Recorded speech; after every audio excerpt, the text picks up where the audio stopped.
Hey guys, I'm doing take two here. Let me cut my vent down because I was trying to cool off a little bit. Hang on.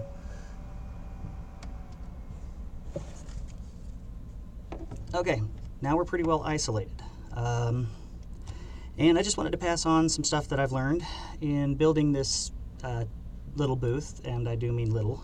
It's about 5 foot 9 inches wide or long by about 48 inches wide by about 56 inches tall. So it's a very small booth.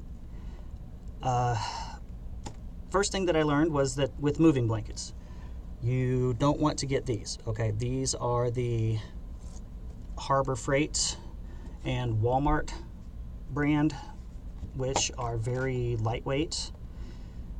I'm sure they're great for moving because they're cheap. They're like $5-6. They're like $5-6 a blanket for the smaller ones, and then about 7 to 10 for the bigger ones. But as you can hear right now, I'm getting a ton of reverb in here still. And you can barely hear the air conditioner behind me, and that's only from the central heat and air unit, which is also in the garage here. But what I've done is taken some leftover plywood and some leftover drywall and some other boards and boxed this thing in on 3 sides. Well, 2.5, because I've got an opening over here that I can take a piece of drywall to do a makeshift door.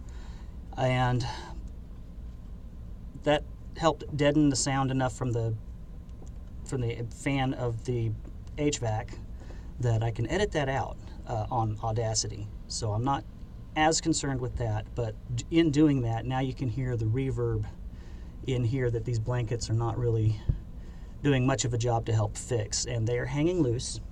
They're all loose and sound like curtains, so that the sound I was hoping would hit and just kind of get the sound waves would get distributed out, or the energy from them would get dissipated.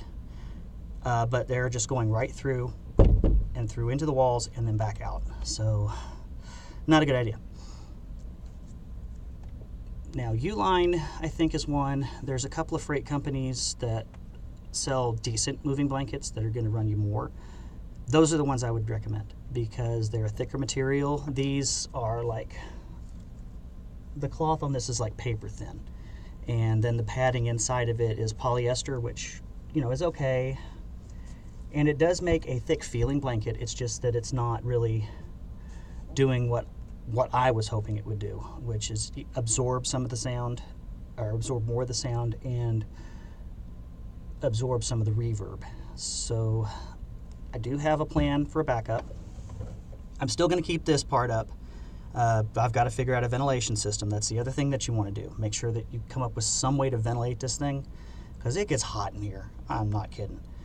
With me running, the laptop over here is running, the mixer. I've got a LED light bulb, 60 watt, which is not putting out a whole lot of heat, but every little bit is kind of adding up.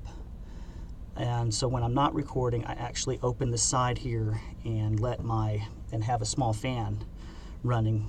And I'm going to come up with a way to run some tubing to run that through like a maze to break up the sound of the air, or of the fan as the air is moving through to ventilate in here.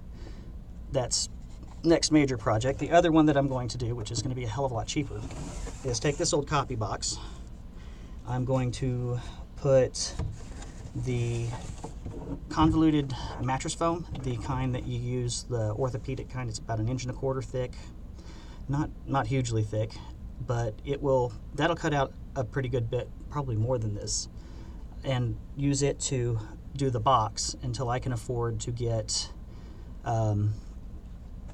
enough. I'm actually going to get real honest to goodness foam insulation in here. Not insulation, the acoustic panels, the foam acoustic panels, and put them all through here instead of this, or on top of this blanket. Let the blanket be a little bit of an insulation, and then the 2-inch foam acoustic paneling be the rest of it. And I'm still going to keep this back wall open because it's right next to the garage wall, so all I have to do is just scoot this joker back, and it's closed on 4 sides. Well, 3.5 because I've still got the door there. But I think that will cut my reverb out a lot. The other option that I can do, and depends on how the box works, I might go the uber cheap route and just staple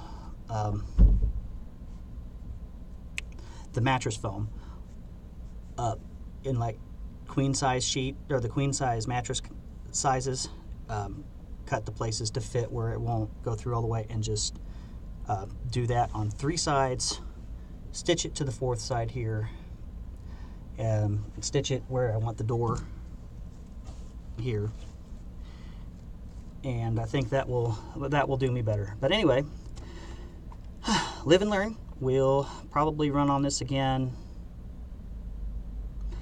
Well, I'm going to keep plugging away at it, but right now I've got stuff in my garage I've got to get put away.